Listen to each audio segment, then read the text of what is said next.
আমার বিরুদ্ধে দু ধরনের আগ্রাসন আছে, একটা রাজনৈতিক আর একটা উন্নয়নমূলক। রাজনৈতিক আগ্রাসন সেটা হচ্ছে আমাদেরকে দুর্বল করা, পুলিশ প্রশাসন বঞ্চিত করবার যা যা হাতিয়ার আছে সব ব্যবহার করে। আর উন্নয়নমূলক আগ্রাসন হচ্ছে এটা যে আমি বছরের পর বছর সংসদ তহবিলের টাকা খরচ করতে পারি না, বছরের পর বছর।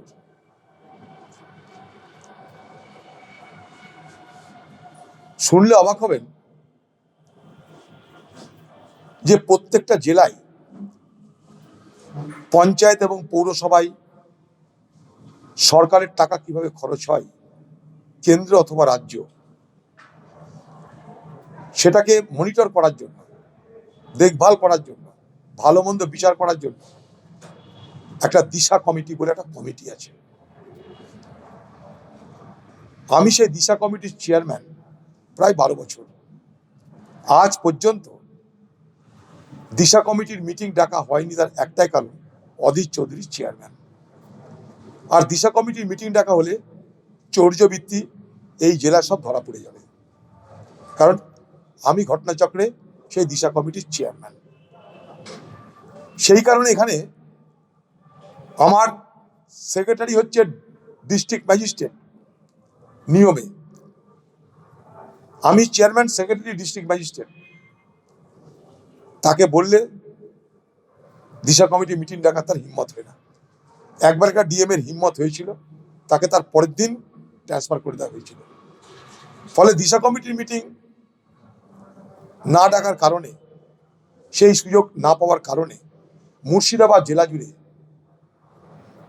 পঞ্চায়েত থেকে আরম্ভ করে পৌরসভা, 100 দিনের কাজ থেকে গৃহ নির্মাণ, সর্বত্র যে ব্যাপক দুর্নীতি হচ্ছে তার অনুসন্ধান করবার সুযোগ থেকে আমি বঞ্চিত। মানে গোটা কমিটি কোনো মিটিংয়ে ডাকা হয় না। দ্বিতীয় কথা, এর আগে সংসদ তহবিলের টাকা খরচ করার যে বিধি ব্যবস্থা ছিল সেটা এই রকম: সাংসদ এখানকার জেলা প্রশাসনকে অর্থাৎ ডিএম কে বলবে আমার এই কাজ আমি করতে চাই, ডিএম তার দপ্তরকে বলে তার এস্টিমেট তৈরি করবে, কখনো আমরা এস্টিমেট করে দিলে ভেটিং করত। গোটা প্রক্রিয়াটা শুধুমাত্র প্রশাসন নির্ভর ছিল। ফলে বুঝতেই পারছেন, অধীর চৌধুরী এমন কোনো কাজ করুক যাতে মানুষ বলে যে উন্নয়ন হচ্ছে, এমন কাজ নিশ্চয়ই তৃণমূল এবং তৃণমূলের সাথী হিসাবে প্রশাসন করবে না। তার জন্য আমার বছরের পর বছর টাকা আমি খরচ করতে পারিনি। আপনারা হয়তো অনেকে জানেন না, সংসদ তহবিলের যে টাকা যেটা বরাদ্দ হয় সেই টাকাটা কখনো ফেরত যায় না, যেটাকে বলা হয় নন ল্যাপসেবল ফান্ড, সে টাকা ফেরত যায় না। যারা সরকারি দলের এমপি তারা যখন খুশি টাকা খরচ করতে পারে, কারণ ডিএম তাদের হাতে, প্রশাসন তাদের হাতে। আর আমি মনে করলেও খরচা করতে পারবো না, এবং বছরের শেষে দেখা যাবে, ভোটের সময় প্রমাণ করবে যে এমপি টাকা খরচ করতে পারেনি, তাকে ভোট দিয়ে লাভ কি। গতবারের নির্বাচনে এইভাবেই আমি টাকা খরচ করতে না পারার জন্য অকর্মণ্য এমপি প্রমাণ করার চেষ্টা তৃণমূল পার্টির পক্ষ থেকে করা হয়েছিল। কিন্তু পিছনের রহস্যটা হচ্ছে এইটা, যেহেতু আমার টাকাটা আমার পকেটে আসে না, জেলা প্রশাসনের মাধ্যমে খরচ করতে হয়, তাদেরকে বলতে হয় তারা খরচা করবে না, নানা বাহানায় সেটাকে খরচা করবে না, কারণ দিনের শেষে দেখাবে অধীর চৌধুরী কাজ করতে পারে না। এই বিষয়টা বারবার আমরা কেন্দ্রীয় সরকারের দৃষ্টিগোচরে, পার্লামেন্টের দৃষ্টিগোচরে এনেছি বিরোধী দলের এমপি হিসাবে। তাই মানুষের টাকা খরচ করার অধিকার আমার কেড়ে নেওয়া হয়েছিল। এবার কেন্দ্রের থেকে একটা মেকানিজম তৈরি করা হয়, একটা প্রক্রিয়া তৈরি করা হয়, সেটা হচ্ছে পোর্টাল সিস্টেম। অর্থাৎ একটা পোর্টালে এমপি তার মতন করে প্রকল্প জমা দেবে, জেলার ডিস্ট্রিক্ট ম্যাজিস্ট্রেট সে এমপির যে নোডাল এজেন্সি, অর্থাৎ এমপি যাকে বলবে যে এই লোকটার মাধ্যমে বা এই সংস্থার মাধ্যমে বা এই কোম্পানির মাধ্যমে আমরা কাজ করাতে চাই, তার কাছ থেকে জেলা শাসক জেনে নেবে কি কি কাজ এবং সেই কাজের বরাদ্দ কত এবং যে টাকাটা বরাদ্দ করা হচ্ছে সেটা যথেষ্ট কিনা, যাকে বলে ফিজিবিলিটি রিপোর্ট। সেই নোডাল এজেন্সি এমপি যাকে ঠিক করবে সে তাকে সরবরাহ করবে। গোটা প্রক্রিয়াটা কতদিন? 45 দিনের। এটা নিয়ম করে দিয়েছে, পোর্টাল সিস্টেম এসে গেছে। ডিএম এর যে অধিকার যে ক্ষমতা আগে ছিল সেটাকে সংকুচিত করা হয়েছে পোর্টাল সিস্টেমে আসার পর, কিন্তু তাতেও রেহাই নেই। কারণটা কি? এই যে বললাম যে 45 দিনের মধ্যে আমি কি চাইছি আর আমি যাকে যে কোম্পানিকে বলছি যে তুমি ডিএম কে সাহায্য করো, সে কত তাড়াতাড়ি সমস্ত কাগজপত্র খরচ জমা দিচ্ছে, তার ফিজিবিলিটি রিপোর্ট অর্থাৎ সেই প্রকল্পটা ঠিক না বেঠিক, করা সম্ভব কি সম্ভব না, তার সমস্ত রিপোর্ট জমা দেবে, তারপর ডিএম উত্তর দেবে। টোটালটার মধ্যে 45 দিনের সময়সীমা বেঁধে দেওয়া হয়েছে। ফলে আমি আমার কাজের ইচ্ছা জানিয়ে দিয়েছি পোর্টালের মাধ্যমে ডিস্ট্রিক্ট ম্যাজিস্ট্রেটকে। সেই রকমই একটা পোর্টালের মাধ্যমে আমার প্রস্তাবিত কাজ হোতা সাঁকো, একমাত্র সেইখানটাতে দেখলাম এখানকার ডিস্ট্রিক্ট ম্যাজিস্ট্রেট আপত্তি করেনি। কিন্তু আমার এখনো পর্যন্ত 30 থেকে 35টা প্রকল্প, বেশিরভাগ জলের প্রকল্প, সেই জলের প্রকল্পগুলোকে এ বাহানা সে বাহানা করে আটকে দেওয়া হচ্ছে। আমার কয়েক কোটি টাকা আটকে রাখা হয়েছে এবং তৃণমূলের নেতৃত্বের নির্দেশে এই কাজটা করা হচ্ছে। আমার সাংসদ তহবিলের টাকা খরচ করতে দেওয়া হচ্ছে না। আমি এখানকার দীর্ঘদিনের এমপি, তাই ভোটের মুখের টাকা খরচ করে আমি মানুষের দৃষ্টি আকর্ষণ করতে চাই না। যখন যা সুযোগ আমি তখনই কাজ করতে চাই।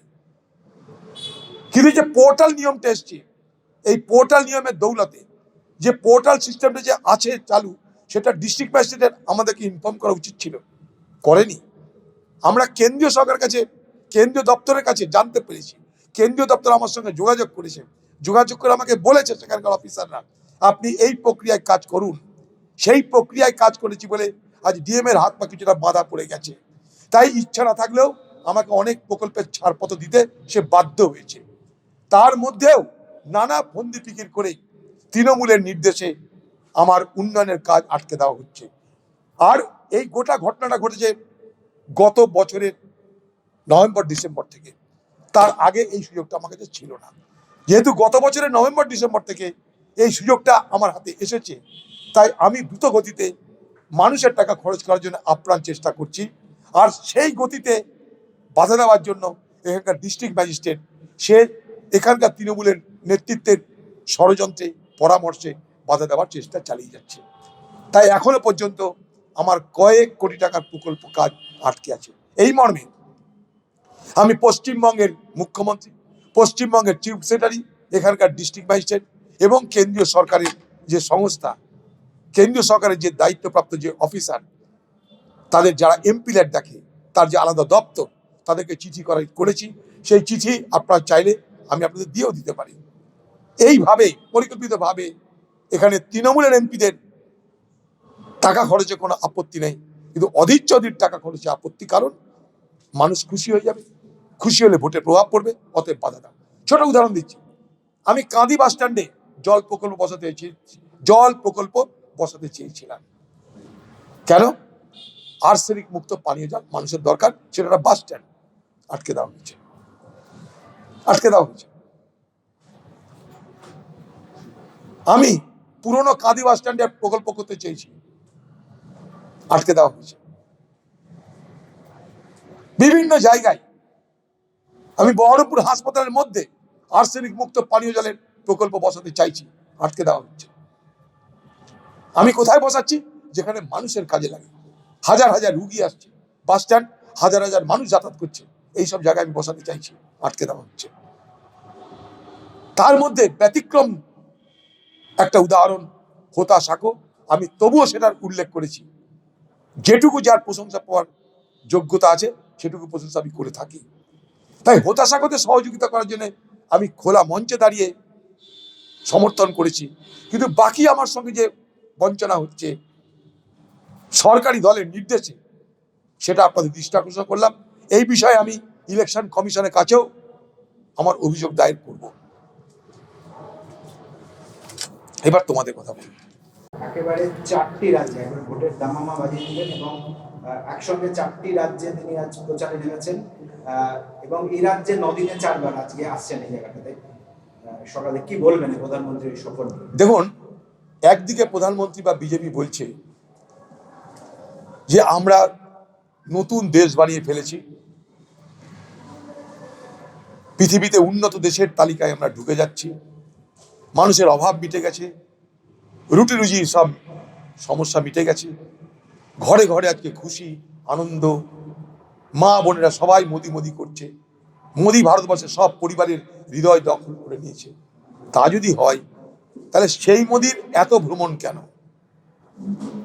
সেই আত্মবিশ্বাস যদি থাকে তাহলে মোদির এত ভ্রমণ কেন, এত প্রচার কেন? মোদি নিজে সকলকে বলছে আত্মনির্ভর হও, কিন্তু মোদি নিজে আত্মনির্ভর হতে পারছে না, কারণ উনি জানে যে আজ পর্যন্ত যা করা হয়েছে সেটা মিথ্যার ফানুস ছাড়া কিছু নয়। মানুষের অভাব বাড়ছে, মানুষের বেকারত্ব বাড়ছে, মানুষের দারিদ্রতা বাড়ছে, মানুষের মধ্যে আর্থিক বৈষম্য বাড়ছে।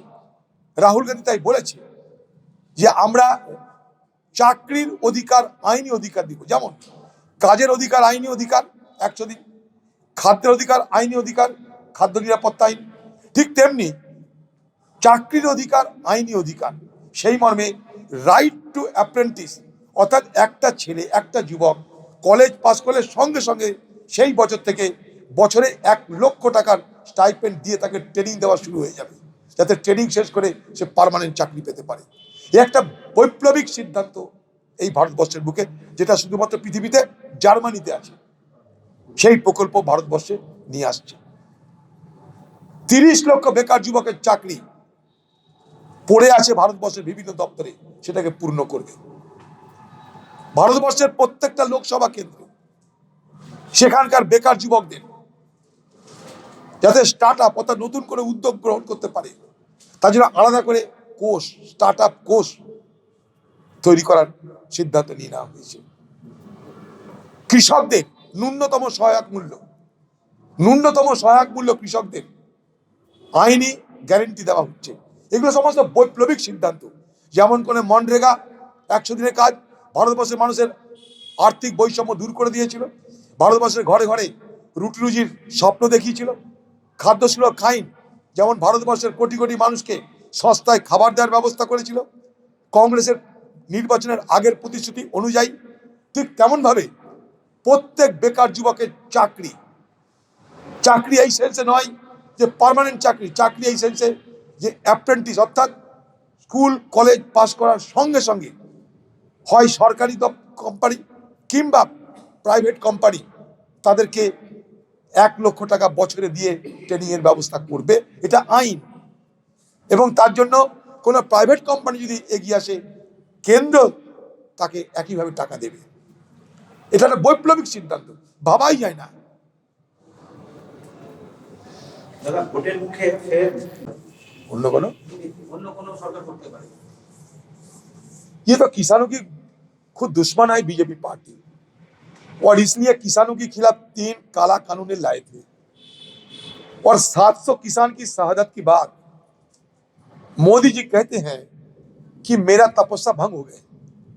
पूंजीपतियों के लिए जो तपस्या मोदी जी शुरू किए थे, 700 किसान की शहादत के बाद उनको ये तपस्या भंग करने पड़ी मजबूरन, और ये काला कानून को सारे वापस लेने पड़ी। अगर किसानों की हितैषी मोदी खुद को समझते थे तो ये काला कानून क्यों लाए गए थे, और काला कानून के चलते 700 किसानों की मौत और शहादत क्यों हुई थी, और ये काला कानून वापस क्यों लेने पड़ी। ये सारे व्याख्यान, ये सारे चीजों की स्पष्टीकरण ये मंत्री दे। দ্য সহজ পাঠ, সহজ কথা, সঠিক তথ্য।